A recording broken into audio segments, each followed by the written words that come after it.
आणि या संदर्भामध्ये बोलण्यासाठी आपल्यासोबत असणार आहेत मराठा समन्वयक गंगाधर काळकुटे आणि आबासाहेब पाटील सध्या आपल्यासोबत जोडले गेलेले आहेत। आपल्या दोघांचंही स्वागत आहे जय महाराष्ट्रमध्ये। जय महाराष्ट्र। मी सर्वप्रथम गंगाधरजी तुमच्याकडे येतोय। आपण बघितलं असेल तर जरांगेंचा इतिहास बघितला असेल तर मराठा आरक्षण, त्याच्यानंतर मराठा समाजासाठी केलेलं जरांगेंचं योगदान आणि आता शेतकऱ्यांसाठीचं योगदान।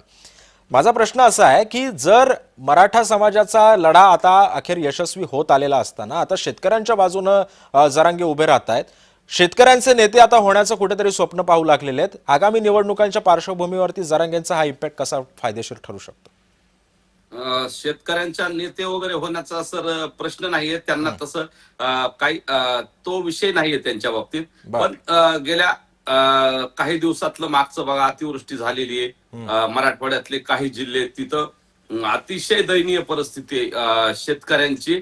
जो महापूर आला होता ते तर अतिवृष्टी झाली, त्याच्यामुळे शेत खालून गेलेत, माणसं वाहून गेलेत, जनावरं वाहून गेलेत आणि प्रचंड मोठी एक सगळ्याच पक्षाच्या लोकांकडून शेतकऱ्यांची घोर निराशा आतापर्यंत झालेली असं दिसतं। एकंदर स्वातंत्र्याच्या काळापासून शेतकऱ्याचं असं आंदोलन एक मोठ्या पद्धतीनं तितकं जे प्रभावी पाहिजे तेवढं होताना दिसत नाही। एक देशव्यापी किंवा राज्य पातळीवर वेगवेगळ्या संघटना वेगवेगळ्या पद्धतीने लढतायत, परंतु एक शेतकऱ्यासाठी एक असं सर्वसमावेशक आंदोलन होणं गरजेचं आहे। आणि मराठा समाजाचे जसे प्रश्न सुटलेत या सरकारकडनं, तसे या सरकारकडून शेतकऱ्याचे सुद्धा प्रश्न सुटावेत या दृष्टीने मनोजदादांनी तो विषय हाती घेतलाय। अनेक लोक तिथे येत असतात, सांगत असतात की आता शेतकऱ्यासाठी तुम्ही लढलं पाहिजे, शेतकऱ्यांचे सुद्धा प्रश्न सोडवले पाहिजे। म्हणून मनोजदादांनी सांगितलंय की आम्ही एक शेतकऱ्यांची बैठक घेऊ, त्यासाठी ते लवकर अधिकृत घोषणाही करतील। आज होईल किंवा काहीतरी दिवसात होईल। शेतकरी नेत्यांसोबत चर्चा करणार आहेत, शेतकऱ्यांचं काम करणाऱ्या कार्यकर्त्यांसोबत ते चर्चा करणार आहेत आणि तिथून पुढे भूमिका आंदोलन कसं करायचं काय हे जाहीर करणार आहे।